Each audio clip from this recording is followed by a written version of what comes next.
नमस्कार, आप देख रहे हैं मिनी संसद और मैं हूं प्रिया। आपको बता दें कि अभी हम जंतर मंतर के उसी जगह पर खड़े हैं जहां पर ईपीएस 95 के जो लोग हैं वो लगातार संघर्ष कर रहे थे और यहीं बैठे हुए थे। हम आपको बहुत सारी चीजें बताएं, उससे पहले आपको बता दें कि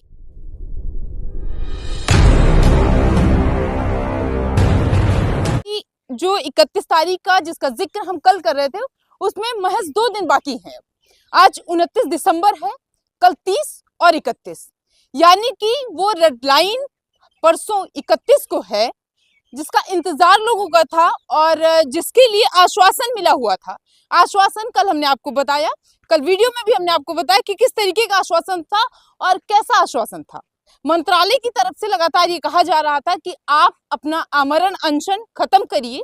कल हमने बताया था, लोगों से भी हमने ये सवाल किया था, क्या आप उस आमरण अनशन को जिसको आपने स्थगित किया था, क्या उसको अभी स्थगित करने देंगे? 31 तारीख जिसकी लास्ट डेट जो बताई गई थी मंत्रालय की तरफ से, क्या आप उसका इंतजार कर रहे हैं? लोगों ने कहा, कमेंट में बताया कि हाँ, हम उसका इंतजार कर रहे हैं और हम इस उम्मीद में रुके हुए हैं कि ये जो 2 दिन की काली रात है हमारे लिए, ये बस 2 ही दिन की रह जाएगी और उसके बाद जो सोमवार, यानी कि अगर आप देखेंगे तो जो साल है वो भी नया है और हफ्ता जो सप्ताह होता है उसका भी नया सप्ताह शुरू हो रहा है।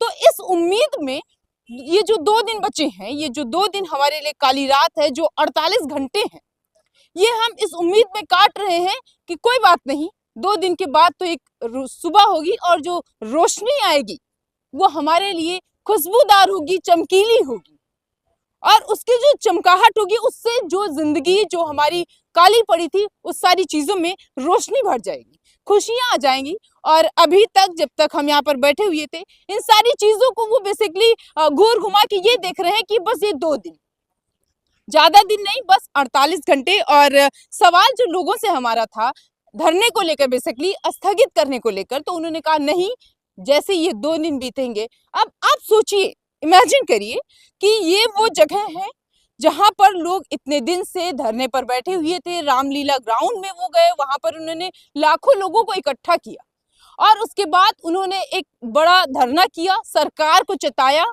और उसके बाद वो यहाँ पर आ गए। यहाँ पर कई दिन उनका आमरण अनशन के लिए और बहुत सारी चीजों के लिए, मतलब वो खाना पीना नहीं खाएंगे, मर जाएंगे तब तक। बहुत लोगों ने कहा हमसे कि हम नहीं हटेंगे यहाँ से, घर पर वहां मरने से बढ़िया है कि हम यहीं पर मर जाएं। हम अपने घर पर, तो वैसे भी तो सरकार से कुल मिलाकर ये उनका जो है रिक्वेस्ट है, वो ये कहना चाह रहे हैं कि आप उन बातों को सुन लीजिए। बस 2 दिन बचे हैं, तो क्या प्रधानमंत्री जो हैं, जिनकी अगर उधर दूसरी तरफ हेमा मालिनी की बात करें, जिनको लेकर के वो उनके साथ मिले हुए थे, जिनको लेकर के 30 मिनट तक उनकी 2 बार मुलाकात हुई प्रधानमंत्री से, तो क्या उन हेमा मालिनी जी को भी वो ईपीएस 95 के लोग याद हैं या भूल गई हैं हेमा मालिनी जी? क्योंकि जब वो यहाँ पर बैठे रहते हैं तो जो है अशोक सर भी यही कहते हैं कि अभी हमारी बात हुई है, कॉल पर बात हुई है हेमा मालिनी जी से। तो हेमा मालिनी जी से ये निवेदन है कि अगर आपको याद है तो बहुत अच्छी बात है, नहीं तो अगर नहीं याद है तो प्लीज 48 घंटे में ये जो 2 दिन है अभी शेष बचा हुआ है, इस 2 दिन में इसको ध्यान में रखिए और एक बार फिर से ये कोशिश करिए कि या तो ये प्रधानमंत्री से मिले या तो फिर जो इनकी समस्याएं हैं उसका निवारण किया जाए, क्योंकि इनकी जो उम्मीद है बस इन 2 दिनों पर रुकी हुई है। और अगर इन 2 दिनों में इनका कुछ नहीं हुआ, मंत्रालय की तरफ से कुछ नहीं हुआ, प्रधानमंत्री की तरफ से कुछ नहीं हुआ, तो सीधी तौर पर इनकी तरफ से यह कहा जा रहा है कि अब तो हम बैठ जाएंगे और नहीं हटेंगे, ना हटाएंगे अपना हम धरना। इन सारी चीजों को लेकर के बहुत सारे लोग ये कमेंट कर रहे हैं कि अगर आप समय को देखिए तो ठंडी है। लोग जो एक कोने से लेकर के दूसरे, कश्मीर से लेकर कन्याकुमारी तक आते हैं, वो कहाँ जाएंगे, कैसे आएंगे? बुजुर्ग आते हैं, कोई हमारी और आपकी तरह लोग नहीं आते हैं, 20, 25 या 30 साल के लोग नहीं आते हैं यहाँ पर। वो सारे लोग अभी टकटकी लगा के उन 2 दिनों को खाली सोच रहे हैं किसी तरीके से बस बीत जाए ये 2 दिन। जैसे आप इमेजिन करिए कि अगर आप किसी संकट में खड़े हुए हैं तो आपके लिए जो 1 मिनट होता है वो बड़ा भारी होता है, तो उनके लिए जो ये 2 दिन है वो बड़ा भारी है। वो बीत नहीं रहा है। बहुत सारे लोगों ने हमको खुद फोन किया कि ये जो अभी हमारा 2 दिन है ये बीत नहीं रहा है, और हम इस उम्मीद में हैं कि ये जल्दी से बीते, हम उन सारी चीजों को देखें और प्रधानमंत्री तक अपनी ये बात जो है वो पहुंचाएं, एक बार फिर से पहुंचाएं। ये वो जगह है जहां पर वो 3-4 दिन तक बैठे, आमरण अनशन के लिए बैठे, और सिर्फ यही नहीं, वो भाग भाग के पूरे जंतर मंतर पर भागे और ये कहे कि आप हमारी बातों को जो है वो सुन लीजिए। ज्ञापन भी उन्होंने यहाँ से वहां तक दिया। ये वो जगह है जहां पर उनको डिटेन करने के लिए बस लगा दी गई थी, यही वो जगह है। और वो बुजुर्ग जो अपने घर से बिना कुछ खाए पिए 2-4-10 दिन से यही पड़े हुए थे, जिनके पास कुछ भी एक पैसा भी नहीं था, वो यहाँ डिटेन हो गए हैं। ये वो जगह है जहाँ बस लगाएगी। उसके बाद जबरदस्ती बाहर वो बैठे, सड़क पर बैठे, और उन सारी चीजों को देखकर उधर दूसरी तरफ भी वो बैठे। मतलब अगर आप देखेंगे अल्टीमेटली उन सारी चीजों को, तो निष्कर्ष ये निकल कर आ रहा है कि वो अभी इस बैरिकेटिंग से लेकर पीछे जो बैरिकेटिंग लगी है, यहाँ तक पूरी तरीके से उनको बांध कर रख लिया गया था। सरकार ने बांध रखा था। लोगों ने ये भी कहा कि उनके सरकार के नुमाइंदे जो है वो आते रहते हैं, यहाँ पर देखते हैं, लेकिन क्या उन नुमाइंदों का क्या वो जो नुमाइंदे हैं वो पूरी तरीके से बैठ गए हैं अभी भी, और इस उम्मीद में है कि कोई बात नहीं, 29 आज है, 30 और 31 दिसंबर 2 दिन आप रहिए और उसके बाद हम देखेंगे क्या करना है। क्या ये सारी चीजें जो है वो घोर घुमा के वहां पर आ रही हैं कि रोक देंगे हम उन सारी चीजों को, और एक जो है आपका जो लिमिट है आप वहीं तक रहिए और दोबारा से फिर लगाइए। क्या सरकार भी यही चाह रही है कि धरना जो है वो फिर यहाँ पर लगाए? वो बुजुर्ग लोग जो उतने दिनों से परेशान थे, जो चारों कोने से लेकर कश्मीर से कन्याकुमारी और गुजरात से लेकर उधर मणिपुर से सब जगह से लोग आए हुए थे, क्या ये जंतर मंतर आज फिर से EBS 95 के लोगों को बुला रहा है? सुना है जंतर मंतर, तो क्या ये चाह रहा है कि आओ भाई हम भी यहाँ अकेले हैं, हमारे साथ बैठो, इन सारी चीजों को देखो और हमारे साथ रहो, क्योंकि लगातार यहाँ धरने होते रहते हैं और EPS 95 के लोग तो यहाँ पर बैठे ही रहते थे। उन्होंने तो यहाँ पर ये जमावड़ा कर लिया था कि हम यहाँ से हिलेंगे ही नहीं। तो क्या उन सारी चीजों को, अगर आप यहाँ पर 4-5 लोगों को हम आपको बताएं, क्या प्रधानमंत्री और मंत्रालय दूसरी तरफ अगर नजर डालेंगे तो ये जंतर मंतर, यहाँ का प्रशासन, क्या ये सब ये चाह रहा है कि यहाँ पर जो है रुके रहिए, बैठे रहिए और हिलिए मत यहाँ से? हिलेंगे तब आप जब आपको EPS 95 की बढ़ोतरी के लिए जिसके लिए लगातार आप लड़ रहे हैं आपको वो मिल जाएगा, और अगर नहीं मिल जाएगा वो, तो आप यहीं डटे रहिए, बैठे रहिए इस ठंडी में। जो 2 दिन की टकटकी आप लगाए हुए हैं, जो इस उम्मीद में बैठे हुए हैं कि नया साल हमारे लिए नई रोशनी लाएगा, जो इस उम्मीद में बैठे हुए हैं कि ये साल बीत रहा है, कोई बात नहीं, हम मान लेंगे 2023 जैसे पिछले सालों की तरह बीता, वो भी यही साल गया।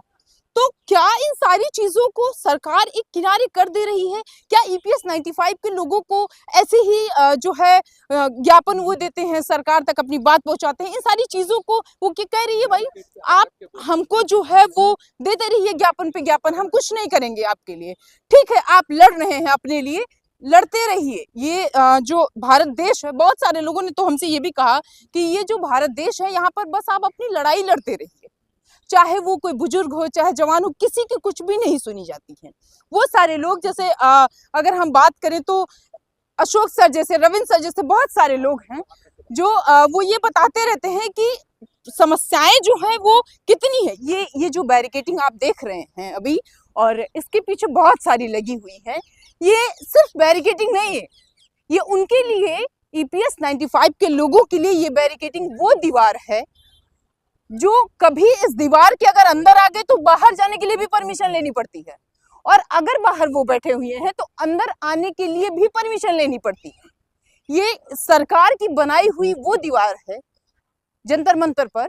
ये सरकार ने एक ऐसी दीवार बना दी है जिसको कभी भी कोई नहीं छू सकता, और इसको छूने के लिए आपको इजाजत की जरूरत पड़ती है। यहाँ पर अंदर आने के लिए आपको इजाजत की जरूरत पड़ती है, आने के लिए छोड़ दीजिए, हमने कहा ना आपसे कि जाने के लिए भी इजाजत की जरूरत जो है वो पड़ती है, और 48 घंटे बाकी हैं। क्या EPS 95 के लोग फिर से आएंगे, लड़ेंगे, इसी बैरिकेटिंग से लड़ेंगे? ये सारा जो है ये सवाल है, हम आपसे लगातार कहते रहते हैं।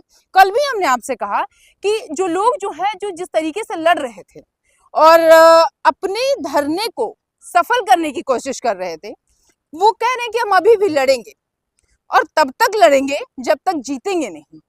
तो क्या ये जो बैरिकेटिंग है ये उनके लिए ऐसे ही खड़ी रहेगी दीवार बनकर? ये सबसे बड़ा सवाल है। क्या सरकार 48 घंटे जो वो देख रहे हैं, जो वो इस उम्मीद में है कि हमारे लिए नया साल नई रोशनी लाएगा? क्या, कई सारे सवाल हैं। ये तो हमारा आपसे सवाल है, क्या ये 48 घंटे आपके लिए उन सारी उम्मीदों पर खरा उतरेगा जो आप अभी सोच रहे हैं, जो 48 घंटे बाद जो एक नई सुबह होगी? या फिर वैसे ही 2030 बीतेगा जैसे वो 2023 का जो पूरा 365 दिन रहा, जो 365 आपके लिए बेसिकली इस साल की काली रात रही, क्या फिर से एक काली सुबह ही होगी? कल भी हम आपको बताएंगे कि सरकार ने क्या कुछ फैसला लिया है। क्या आपके वो बस ये देख रही है कि 48 में से अब 24 घंटे बचे हैं, 72 घंटे बचे हैं, 10 घंटे बचे हैं, 5 घंटे बचे हैं, या फिर वो इसकी गिनती भी करेगी? क्योंकि घंटे की अगर आप बात छोड़ दिए तो महज जो है वो एक कॉल का इंतजार है। एक कॉल जाए और EPS 95 में बढ़ोतरी हो जाए। तो क्या EPS 95 में बढ़ोतरी होगी, या ये बैरिकेटिंग जो है एक बार फिर से दीवार बनकर खड़ी होगी EPS 95 के बढ़ोतरी के लिए?